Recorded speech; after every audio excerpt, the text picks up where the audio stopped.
ቤተሰብ እንግዲህ ዛሬ ዞር ዞር ስል መቼም አጀንዳ ቀን በቀን አይጠፋም። ያንዱ ሳያልቅ ያንዱ ሰይድ ወረባቦ በዱባይ መንግስት የዱባይ መንግስት ከሀገር እንዲወጣ ትዕዛዝ ተሰጥቷል ብሎ ቲክቶኩ ሚዲያዎቹ ዞር ዞር እያሉ ነው።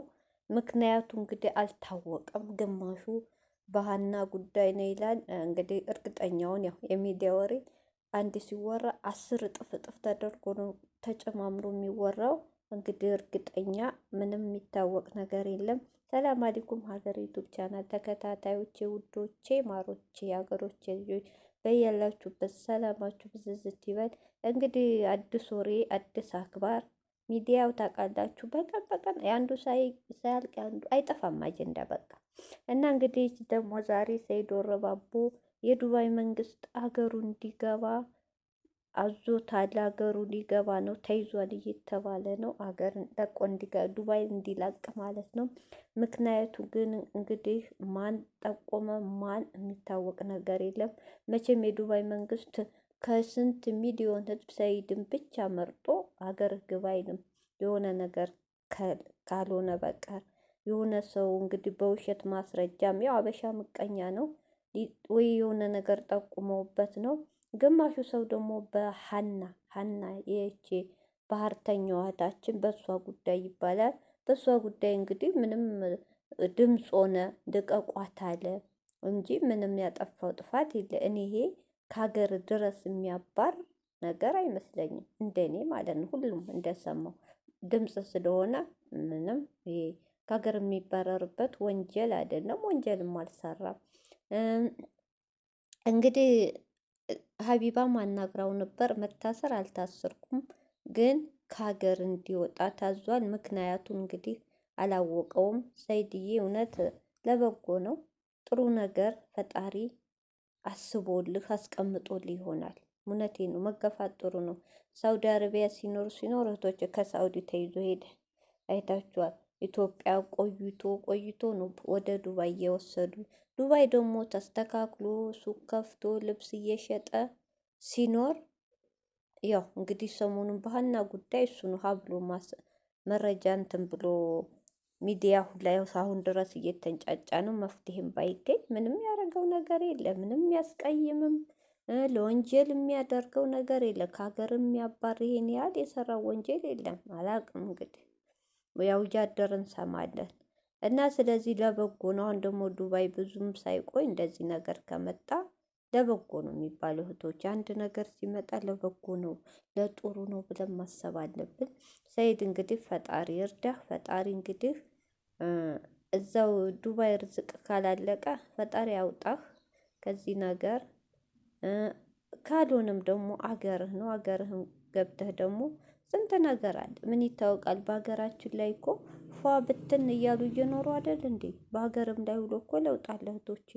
ስለዚህ ፈላ ደግሞ ምን እንዳኖረልህ አታውቅም። ሰይድዬ አይዞህ። እውነት እኔ በጣም ነው ያዘንኩት ስሰማት። አንድ ሰው ስራ ላይ ሆኖ ከሀገር ውጣ ሲባል ዱብዳ ድንገት ሲመጣባችሁ አስባችሁ ስትወጡና ድንገት አንድ አይደለም ወቶቼ። ድንገት ሲመጣባችሁ ድንጋጤ ይፈጥርባችኋል፣ ያልተዘጋጃችሁን ነገር። አሁን እንግዲህ እና ምሳሌ አሁን መዳማችሁ ቤት ቁጭ ብላችሁ እሷ ቤት ይሄን ወር እሰራለሁ ይሄን አረጋለሁ ይሄን ስትሉ ድንገት ተነስታ ውጪ ሰራተኛ መጣው ስትል አስባችሁታል? እንደዛ ማለት ነው።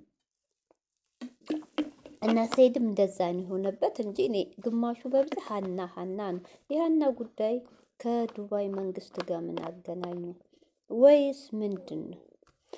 በሀና ጉዳይ ደግሞ አጀንዳ ሁሉም ሰው ነው። ሁሉም ሰው ነው። ሰይድ ብቻ አይደለም ዱባይ የሚኖረው ሁሉም ነው። 40 50 ሺህ 40 ሺህ ሰው ነው ቀን በቀን ቁጭ ብሎ የሚያድረው። እሱ ብቻውን ለምን ነው እንግዲህ ወሬውን እንግዲህ እያደር እንሰማለን። ሁሉም ምክንያቱን አያውቅም። ከዱባይ ሊባረር ነው የዱባይ መንግስት ከሀገሩ ጣለው ተባለ እንጂ ምን ሰራ? ምክንያቱ ምንድን ነው? የምናውቀው ታሪክ የለም። እንግዲህ ሀቢባም ወላይ እሷ ሁሌ ከጎን እንደቆመኝ ነው ላበሻ ይሂድ ችግር የለም ኢማራት ብቻ ነው ወይ ሀገር ያለው ትክክል ይሄድና ሌላ ሀገር ተባብረን እናስወጣዋለን እያለኝ ነው። እውነት ችሊ ግን አላህ ያስጠሃቡዬ ጥሩ አስተሳሰብ ነው።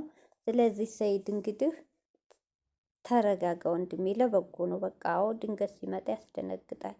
እንግዲህ በምን ተያዘ ለምን ውጣ ተባለ ምንም የሚታወቅ ነገር የእህቶቼ በደፈናው ነው የሚያውቀው። እንግዲህ እሱና እሱን ነው። አንድ መንግስት ከሀገር ውጣ ሲል እንዲህ እንዲህ እንዲህ አድርገሃል፣ እንዲህ እንዲህ እንዲህ ጥፋት ሰርተሃል፣ እንዲህ እንዲህ ወንጀል ሰርተሃል ተብሎ ለሱ ነው ራሱ ነው የሚያውቀው ምን አይነት ማስረጃ እንደደረሰበት። እኛ የምናውቀው ነገር የለም። ያው አሁን የሚዲያ ወሬ ግማሹ ታሰረ ሲጠየቅ አልታሰርኩም ግን ውጣ ተብያለሁ ነው ያለው። እንግዲህ ገና እየተጣራ ነው። እንግዲህ ፈጣሪ ለሀገርህ ያብቃ ሰኢድ፣ ለበጎ ነው። እውነት በጣም ነው ያሳዘነኝ። ለምን ድምፅ ነው የሆነው በሀና ጉዳይ ነው የሚሉት። ሌላ እንግዲህ አናቅም። ሀና ጉዳይ ከሆነ የሚያሳስር ነገር አይደለም። ሙምኪን የሀገሪቱ ህግ ክልክል ሊሆን ይችላል። የሰውን ፎቶ እየለጠፉ እንትን ማለት እሱን አናቅም። እንጃ እንግዲህ ፈጣሪ ይርዳው። ፈጣሪ በሰላም ለሀገሩ ያብቃው። ሁሉም ነገር ለበጎ ነው። እኔ በጣም ነው ያዘንኩት እውነት ስሰማ አሳዘነኝ። አስባችሁታል? ከሳውዲ ሂዶ አገር ገብቶ አሁን ደግሞ ሲስተካከል እንደዚህ ሲሆን ፈጣሪ